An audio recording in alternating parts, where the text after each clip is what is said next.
Acknowledge your presence to dwell among us. Let every word spoken and every prayer lifted rise as a sweet fragrance before you. Remove every distraction and open our hearts to hear your voice. May this virtual gathering not be ordinary, but filled with the power of your Spirit. Help us to align our hearts with your will, and may your name alone be glorified in all that we do. In Jesus' name, Amen.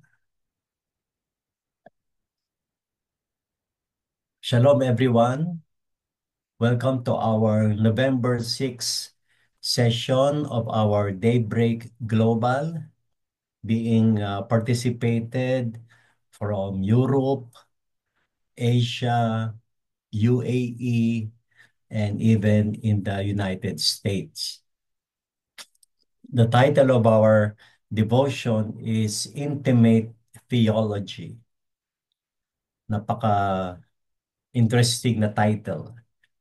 Ngayon lang po ako nakabasa na ang theology is something of intimacy. Pag sinabi nating theology, it is the study in the doctrine of God. Yung word na theo means God, and logy is study or discussion about the doctrine of God. In John 11:2 from the today's English version, this is our foundational passage for today. And those who live and believe in me will never die. Do you believe this? Praise God for his word. Martha believed in the power available to Jesus Christ. She believed that if he had been there, he could have healed her brother. She also believed that Jesus had a special intimacy with God, and that whatever he asked of God, God would do. I'm sure familiar po tayo sa passage na ito na si Jesus nung siya ay sabihan na ang kanyang matalik na kaibigan na si Lazarus ay mayroong malubhang karamdaman, hindi agad pumunta si Jesus at pumunta lamang siya after 2 days. At nung siya ay bumalik, ay namatay na si Lazarus. Kaya si Mary and si Martha, they were somewhat disappointed to Jesus Christ. Kaya nasabi nila na, if you have been here, my brother should have not died. I believe dito kinuha yung title that Martha believed that Jesus had a special intimacy with God. But she needed a closer personal intimacy with Jesus. Martha's theology had its fulfillment in the future. But Jesus continued to attract and draw her in until her belief became an intimate possession. It then slowly emerged into a personal inheritance. In John 11:27, yes, Lord, I believe that you are the Christ. Out of this meditation by Oswald Chambers, for 1 minute, silently, let us pray and desire for deeper intimacy with Jesus, like Martha. Let us pray for transformation from knowledge to personal revelation. Na yung ating relationship sa Panginoon ay hindi lamang tinatawag nating cerebral or cognitive o dahil sa ating katang-isip lamang, kung hindi from knowledge sa ating pagkakaalam ay mabago ito ang ating pag-uugali, ang ating buong pagkatao. Sabi nga sa 2 Corinthians 5:17, ang sino man makipag-isa kay Kristo ay bago ng nilalang. That's transformation. Number three, let us pray for faith that moves from future hope to present trust. Na ating kalagayan ngayon ay ito ay magdudulot ng pag-asa sa kinabukasan. Kaya manatili tayong nananalig sa Diyos sa pangkasalukuyan. Muli po sa loob ng 1 minuto, let us ponder and say a prayer to the Lord from these three prayer points. Let us pray.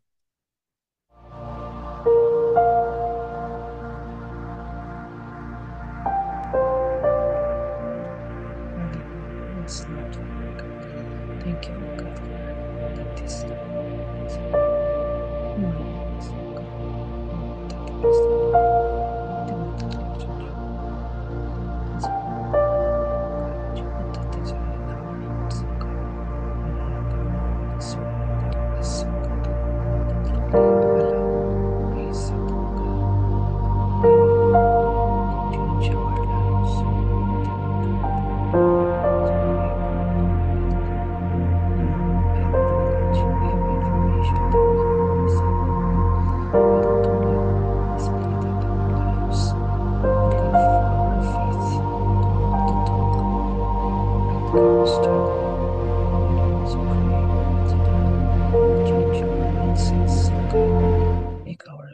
Give us In Jesus' name, Jesus. amen.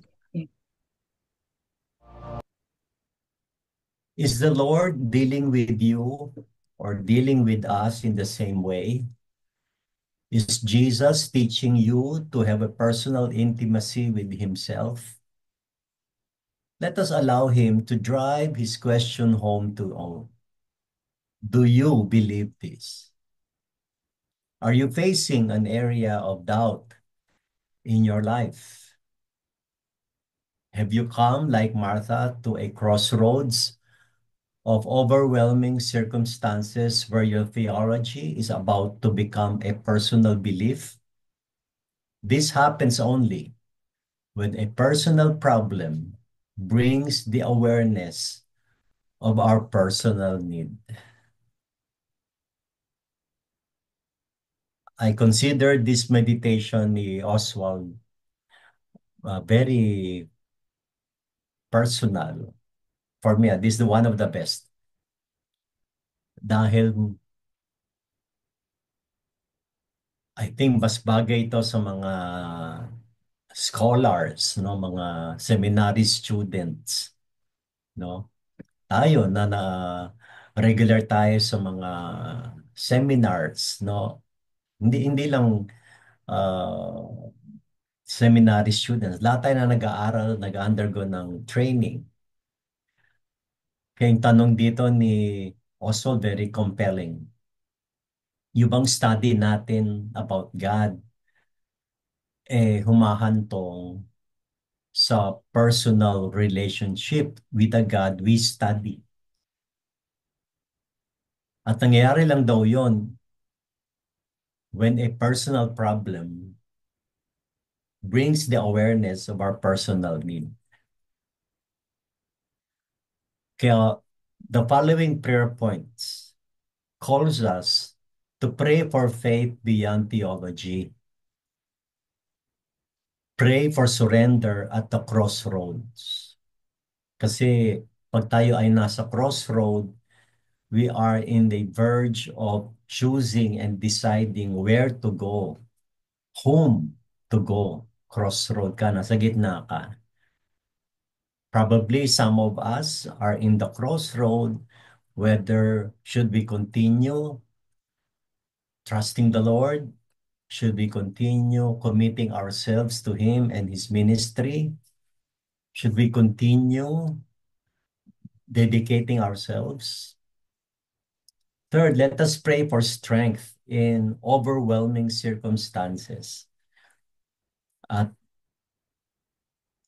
I'm sure all of us will agree, ang isa sa mga overwhelming circumstance ay sickness in the family. Pag sinabing overwhelming, it's beyond your capacity. Umaabot tayo doon sa punto na sobra na to. Mukhang hindi ko kakayanin. Yung mga ganoong kaisipan, yung ganoong damdamin, mukhang hindi ko kakayanin. Mukhang imposible. Yun yung mga overwhelming.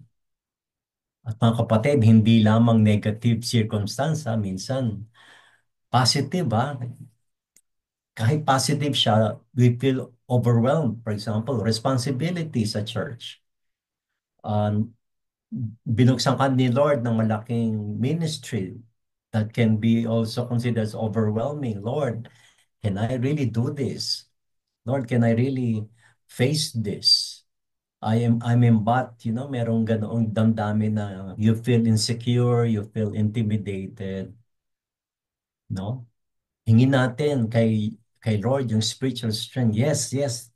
Though this is overwhelming, we can overcome with a over empowering presence of God. Kaya kung merong problem, tapatan ng presence ni God. Shall we pray again for 1 minute? Let's be intimate with the Lord and pray for these 3 items.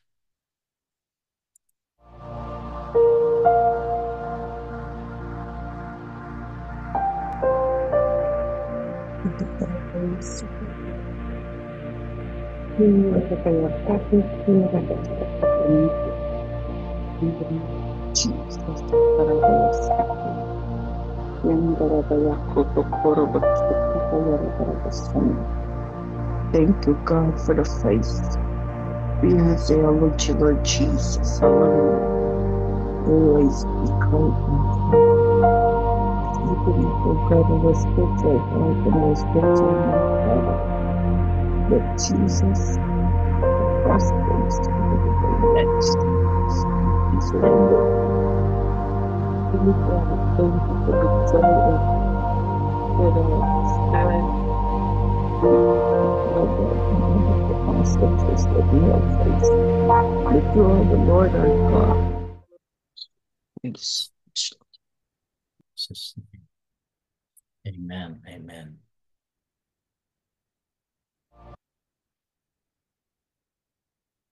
Oswald Chambers continues, to believe is to commit. In the area of intellectual learning, he said, I commit myself mentally and reject anything not related to that belief. In the realm of personal belief, I commit myself morally to my convictions and refuse to compromise. I thank God sa akin natapat itong lesson na ito because the reason why we are here, that we are together, that, pardon my saying, that we are together in the Global Methodist Church, that we are together in the conviction that what we believe, that the Bible is the sole authority over all aspect of life, including sexuality.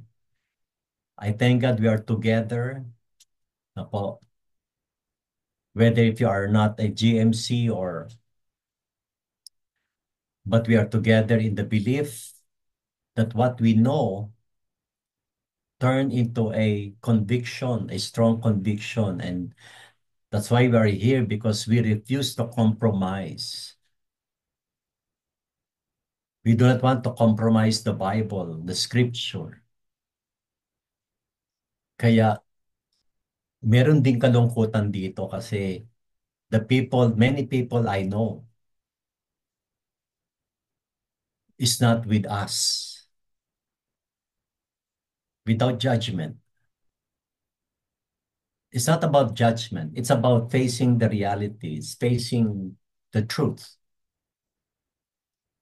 And let us pray that more people will be convicted that what they know about the Bible, what they know about God, will really, really turn into a moral conviction and get away from compromising, get away from being centrist. Again, this is one of the devotions of Oswald. To believe is to commit. Commitment, uh, uh, or to put it another way, real commitment is taking side. Real commitment is taking side. You cannot be in the center. You cannot meet, you cannot commit to two beliefs. Kaya nga sabi ni God sa Bible, you cannot serve God and Mammon. You have to choose whom to serve. Kaya yung bang pinag-aaralan natin, talagang yung tunay bang pinag-aaralan natin, walang hindi kayang i-compare ng dami ng seminar, ang daming lectures. Wala 'yon kung hindi ito mahantong sa ating daily transformation. Yes, we're all in the a working progress.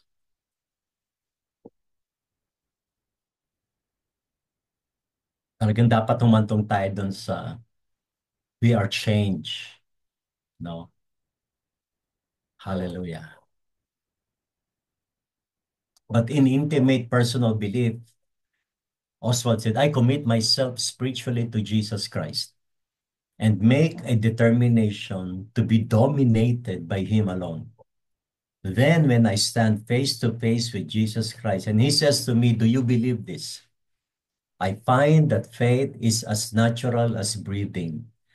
And I am staggered when I think how foolish I have been in not trusting Him earlier. Ito po yung malungkot na realization. Nahuli ka na.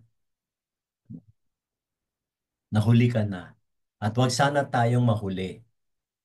Na sana noong pa sana ako nagtiwala, noong pa sana ako tumindig, noong pa sana ako naglingkod, noong pa sana ako.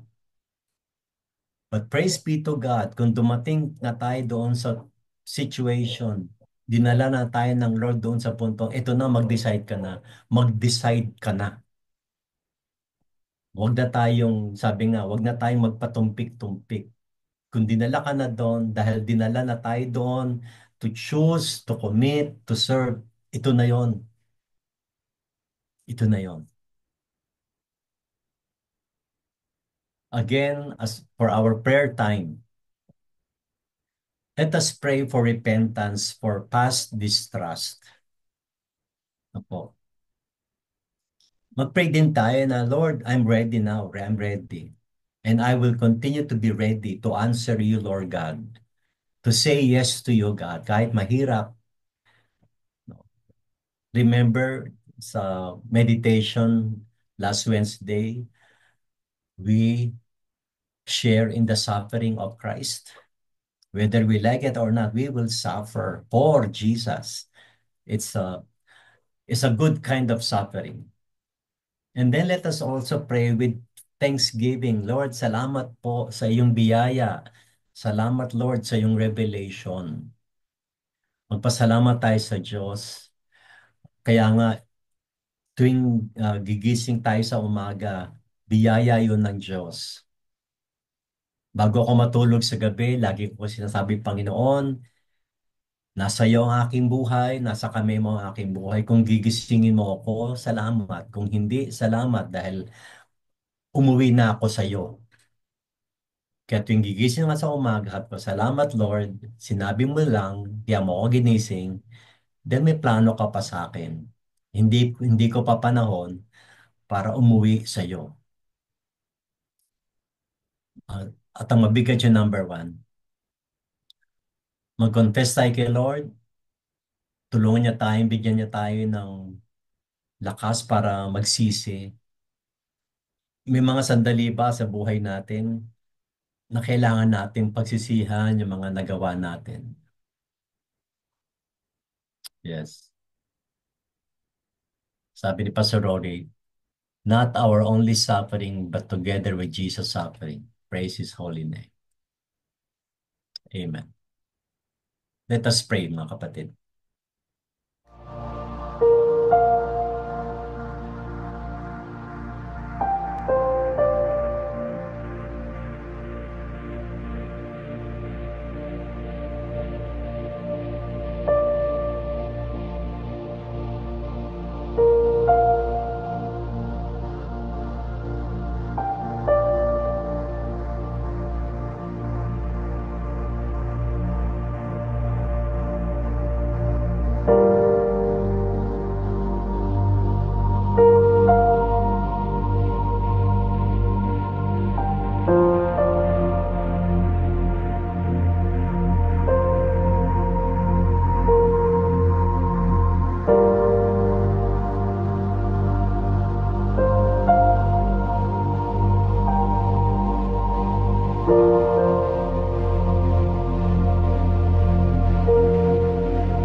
Amen.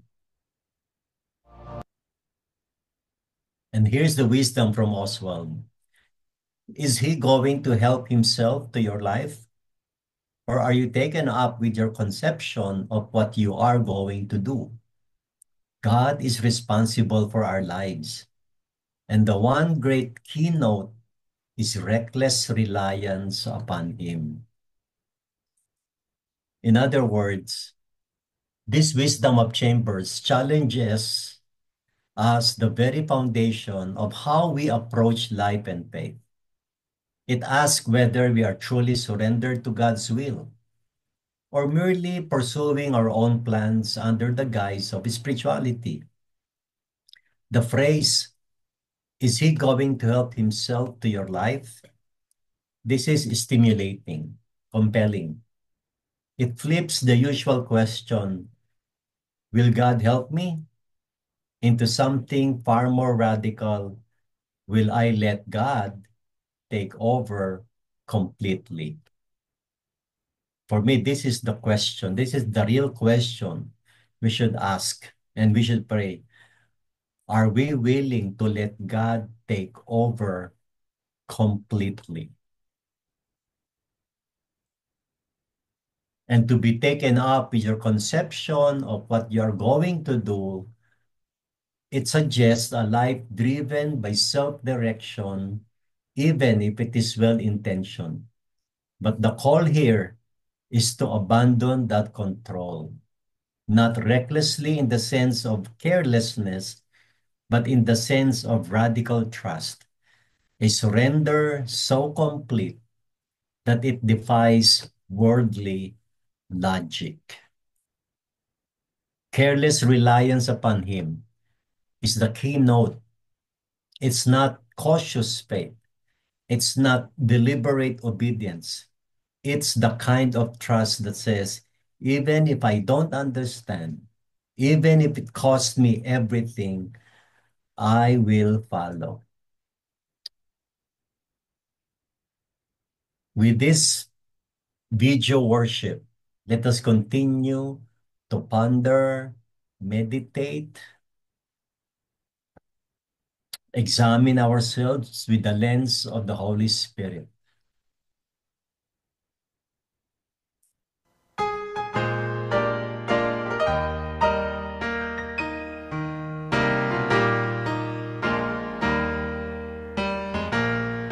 When we walk with the Lord in the light of His Word, what a glory He sheds on our way.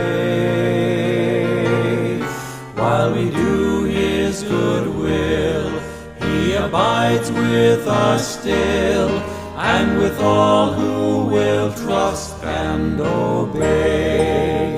Trust and obey, for there's no other way to be happy in Jesus but to trust and obey. Not a burden we bear, not a sorrow we share, but our toil He doth richly repay. Not a grief nor a loss, not a frown or a cross, but is blessed if we trust and obey.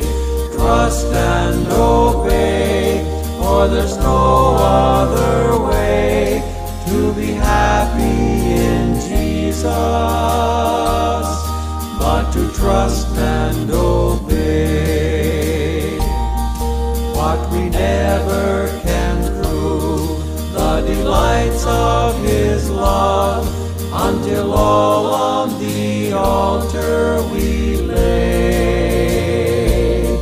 For the favor He shows and the joy He bestows are for them who will trust and obey. Trust and obey, for there's no other way to be happy in Jesus but to trust and obey.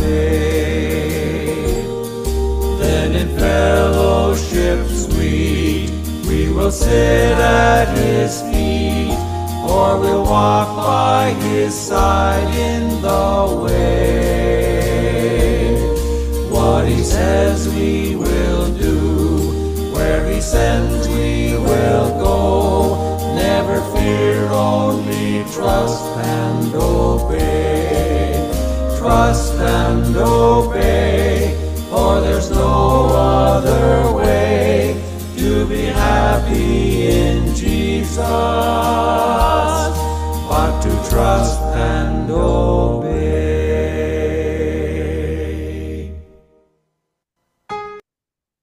Hallelujah. If we want to be happy in Jesus, let us trust and obey.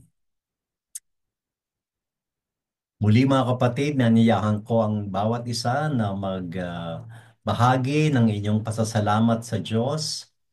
Ano ang pinagpapasalamat natin sa mensahe na dinala sa atin sa pamagitan ng meditation ni Oswald Chambers or mga karanasan natin itong mga nakaraang linggo, araw na ipinakita sa atin yung kanyang mga awesome deeds. Sabi nga, come and see what God has done. He is awesome in His deeds toward the children of man. So kindly unmute, share your praise report. Medyo bawasan natin konti yung detalye. Just go into what God did, what was the lesson of the Lord.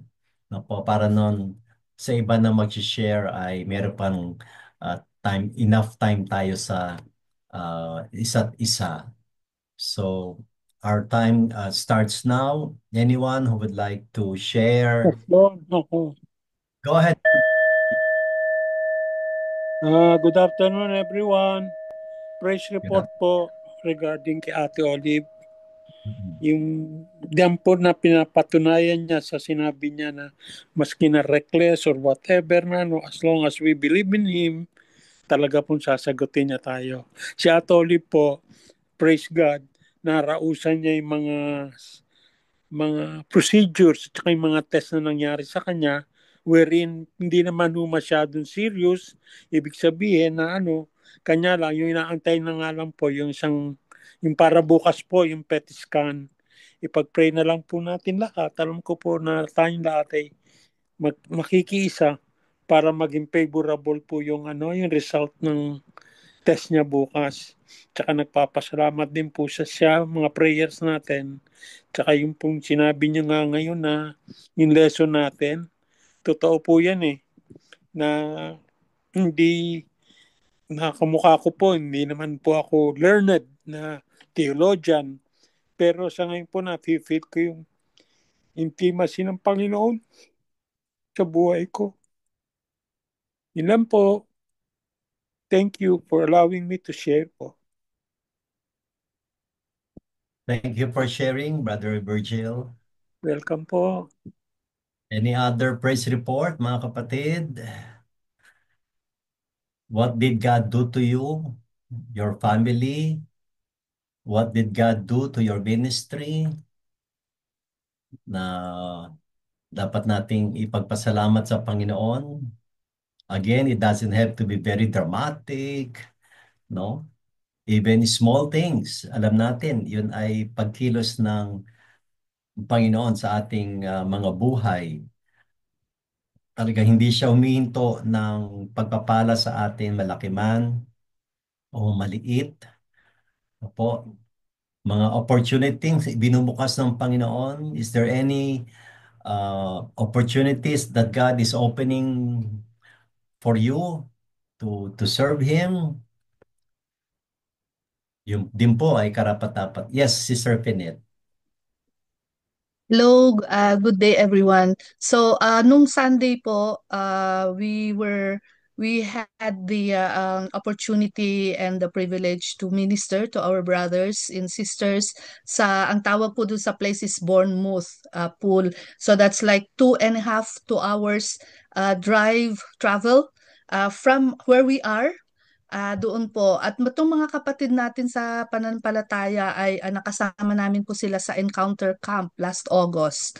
So, praise be to God that we were able to visit them, to pray for them, encourage them, and yung fellowship with them. So, andoon po yung nakita namin yung talagang yung hunger and yung talagang desire nila to serve God, at talagang yung leading ng Holy Spirit ay nandun po at buhay na buhay. So, praise be to God na yung ganitong mga opportunities na to go and reach out to others who otherwise would not have yung mga chance na ganyan to hear God's word. Kasama po namin si Pastor Vida May Mhm. doon, and so talaga pong you can just imagine how powerful yung fellowship na yon.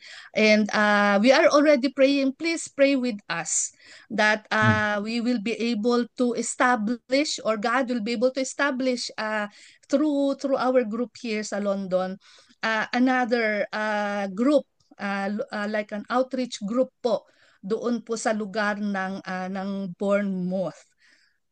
So yun po yung ating prayer. Thank you po. Praise be to God. Amen, amen. Praise God. Ate Finet, can you type the exact address ng ating ministry dyan sa Europe? Yes po. Yes po. Okay. Ano po yung address? Kahit dun sa GC na kasi meron po kaming member na may anak siya sa London. Oh, yes. Opo, opo. I'm not sure Yes po, how. that's yeah. Yes. So yun din po yung isang ministry dito. We are reaching out to those, meron na pong mga members, yung mga kasama natin diyan sa Philippines, sa GMC na they are reaching out, yung mga relatives nila, friends, people they know who are in the UK or even in Europe na nire-reach out po namin. So that's one po that we can do. So sige po, ilagay ko po sa chat. Yes. Thank you po. Purihin ng Diyos sa opportunity na yan. Dahil alam ko, yung 2 hours na yun, sa ganda ng kalsada, malayo talaga yun. Sa ganda ng kalsada, 2 hours kang babiyahe. Salamat sa Panginoon na ginagamit kayo ng Diyos to reach out, and we can even thank God for enlarging, expanding your territory of sharing the gospel, influence. Po, purihin ang Panginoon. All right. Um, Meron pa po ba? Kung wala na po, ay let us proceed with our intercessory prayers. Yung nabanggit ni Brother Virgil, ano po, si Sister Olive, declaring na yung pang mga susunod na mga procedures will become favorable, complete healing ng kanyang lumbar. So, idalangin natin yon. Si Pastor Nicao, complete recovery niya. Greg Morales, let us continue to pray for my sister Leia. Yung kanyang creatinine will remain on its level count. Na po, yung aking cough and cold, praise God, na bumuti pa siya. Na po, idalangin din natin for protection and provision mga kapatid natin sa Cebu, sa lalawigan ng Cebu. Na po, yung pangailangan nila ngayon, tubig, kuryente, na po, damit, dahil talagang kailangan nila ng tulong. At tapos ito pa, meron pang palabas na si Typhoon Tino. Ngayon may meron pang papasok na kinukonsider daw na another super typhoon. I-declare natin na lusawin na, malusaw na itong bagyo na ito. At huwag natin kakalimutan yung Awit 103, talatang 2 hanggang 3. Purihin mo ang Panginoon o kaluluwa ko, at huwag mong kalimutan ang lahat niyang mabubuting gawa, na siyang nagpapatawad ng iyong lahat ng mga kasamaan, na siyang nagpapagaling ng iyong lahat ng mga sakit. Tayo po ay sama-samang manalangin. Pag-isahin natin yung ating diwa at pananampalataya ng kagalingan ng Diyos, mga kababalaghan ng Diyos, proteksyon ng Diyos ay sumaating lahat, lalo na sa mga nangangailangan, mga naging biktima ng kalamidad, at maging ang ating ah, pamahalaan. Pagkatapos po ng 1 minuto, maaari po bang hilingan ng kapatid na Flora, kung meron po kayong chance na lumipat ng ibang kwarto para po tapusin niyo po sa panalangin. Thank you, Sister Flora. Lord,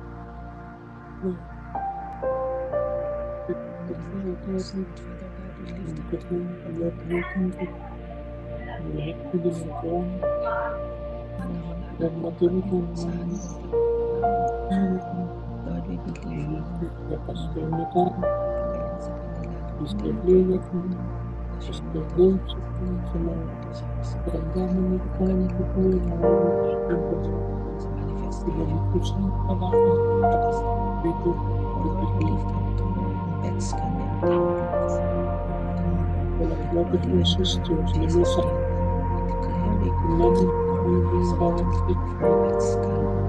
Wala ko silang makikita anuman, Lord, na magsasuggest, Panginoon, ng cancer or anything, Panginoon, that is sinister. Because even now, Lord, alam namin, you have already healed her just as you have promised. In Jesus' name, thank you, Lord. Amen. Sa Panginoon ni Jesus, amen. Ama namin masalangit, maraming salamat at lagi mo kayong pupili sa amin sa lahat po ng kawagan sa amin. At sa oras na ito, Panginoon, ay kami pinipili pagaling lahat po ng may karamdaman sa oras. Lalo na po, Sister Olive po. At ganoon na rin po sa iba po po may mga sa una sa lahat po, pinapasalamat namin sa pagpapagaling po.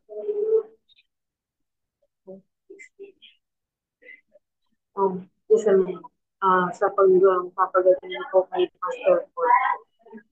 Lord, kilala mo ang lahat po ng may karamdaman. Lalo na po, nakalista po sa aming mga prayer po. Hindi ko po sila napangalanan sa isa.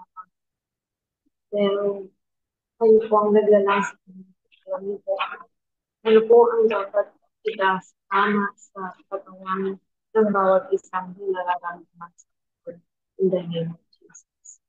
And so we ask you by the power and authority that you have given us, O God, to trample down serpents and to heal every sickness, disease.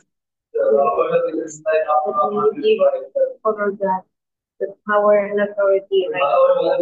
Thank you, Lord, that as we declare those who are sick, you agree, Lord, in the name of Jesus. And so in the name of Jesus, speak healing to all those who are sick right now in the name of Jesus. And we thank you, God, for listening to our prayers. We declare this very moment that every cell that we have belongs to you, okay? Especially, Lord God, our children. And so we declare that now no abnormal cells can grow in each and every one, oh God, in the name of Jesus. So declare that our health, oh Lord God, is perfect, and even those who are sick, oh God, you are already healing them. And we just want to say thank you, God. And Lord, from this time forth, oh God, we want to take care also of ourselves if ever, Lord God, yung sakit ngayon, ay naging dahilan dahil sa pagkakaya. And so, dahil sa mga pagkain, Lord God. And so, Lord, we pray that each and everyone, Lord, will know how to protect themselves and take care of themselves. We pray for all those who are sick that you may provide, oh Lord God, right doctor that you will use to heal them, oh God.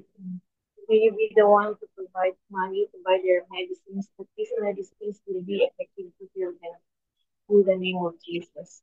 We pray also, Lord God, for wisdom for the doctors and even, oh Lord God, the nurses and other medical staff and the caregiver at ganoon na rin po ang kanilang pamagaan na nag-aalag. Nabigyan niyo po sila, Panginoon Diyos, ng tulungan, kapasan, kalusugan, O God, at pagmamahal, mercy, and compassion. That they will be, O Lord God, able, Lord God, to take care of the sick persons the way you want them to be taken care of. And so, Lord, we just want to say thank you for healing them. In Jesus' name, we pray. Amen. Amen. Amen.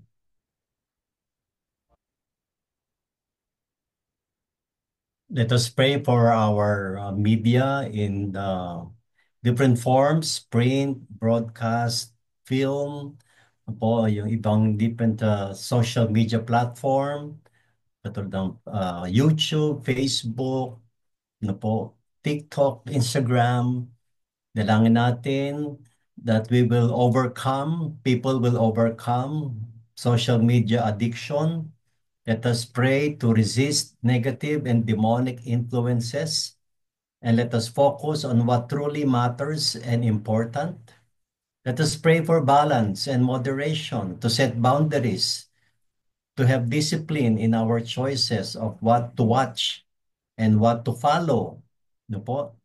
And third, for guidance in use, to use social media wisely, especially mga content creators, no po?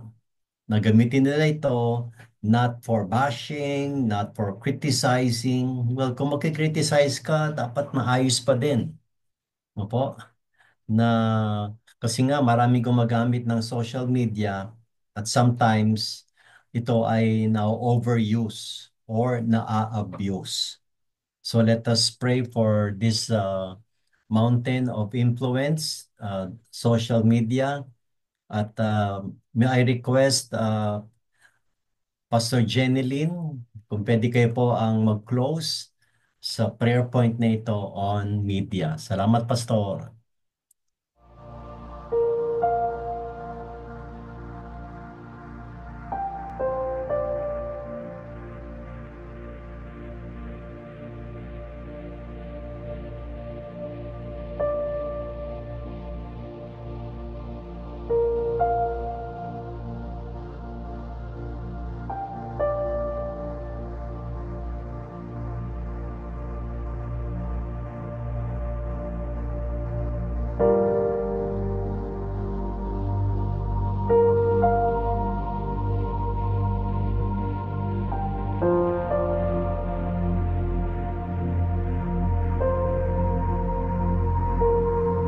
In the name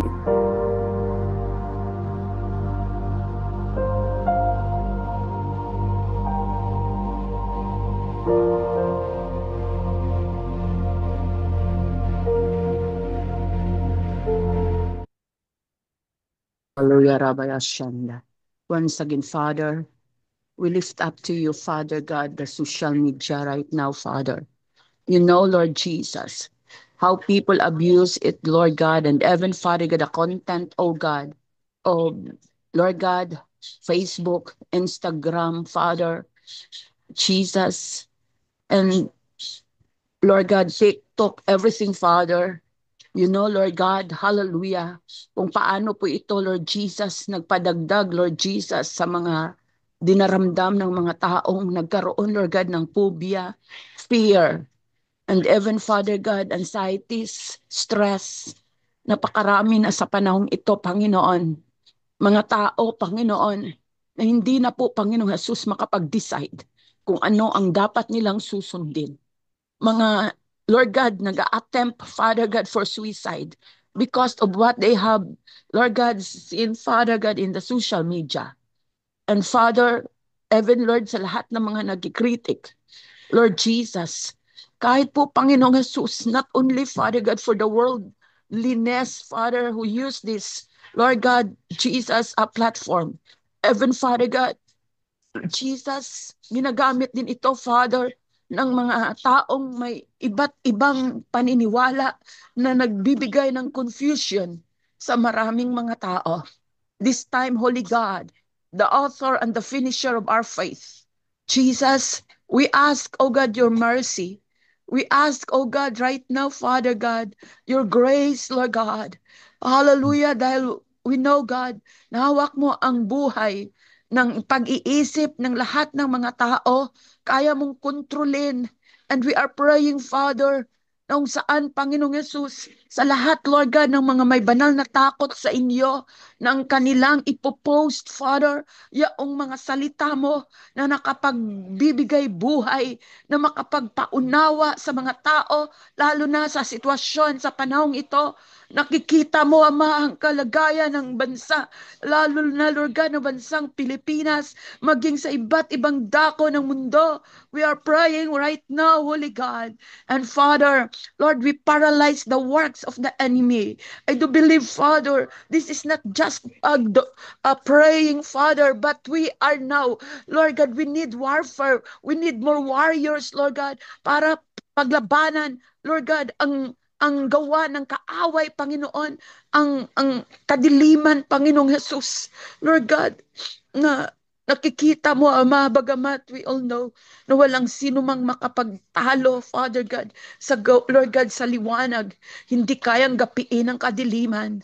At kahit ano po, Panginoon, sa panahong ito, Amang Banal, Lord God, ang nakikita ng karamihan, but still, oh God, we are praying, Lord God, the courage, the extraordinary strength, Lord, na ipagkaloob mo at Lord God, sa lahat ng mga Lord God, pinagbigyan mo ng karapatan na maging anak mo upang, Lord God, mapupunuan, Lord Jesus, ng ng buhay, ng liwanag, ang platform na ito. Thank you, Holy God. Thank you, Holy Spirit. Abba, Father, Lord God, for the breakers, Lord God, intercessors, warrior, Lord God, for blessing us, Lord, for the spirits of wisdom and knowledge, Lord, na hindi po, Panginoong Jesus, hallelujah, lumalabas, Lord God, sa iyong itinuturo. Be with us continually and bless us, Lord, as we apply the blood of Jesus in every prayer that we have uttered to you. This we pray, Lord, in Jesus' name. Amen. Amen. Thank you, Pastor Jeneline.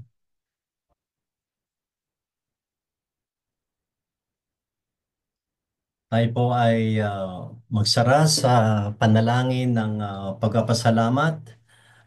Brother Virgil, pwede po kayo ang manguna sa panalangin ng pagpapasalamat sa lahat ng Opo, sige po. natin sa Panginoon. Amen. Sige po. Let's pray po.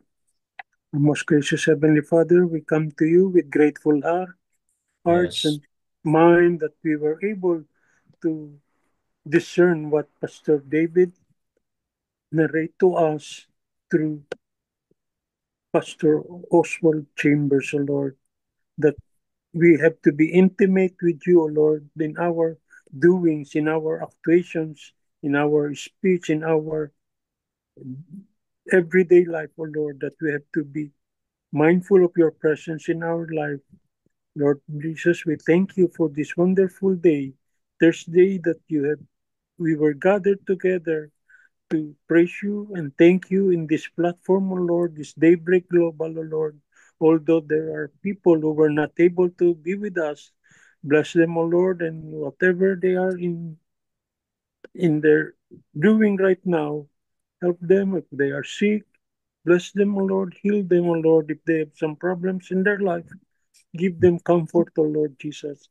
Lord Jesus, we pray also for each and every one of us on this platform that we may be able to see again tomorrow, anticipating the next day that we will be having another praying and gathering for praising you and thanking you, Lord.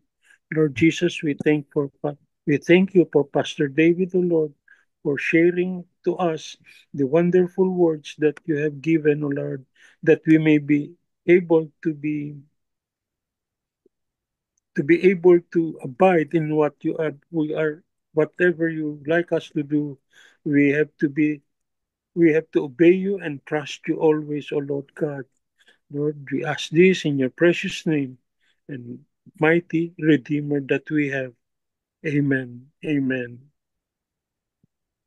Let us receive the benediction through this old Irish blessing.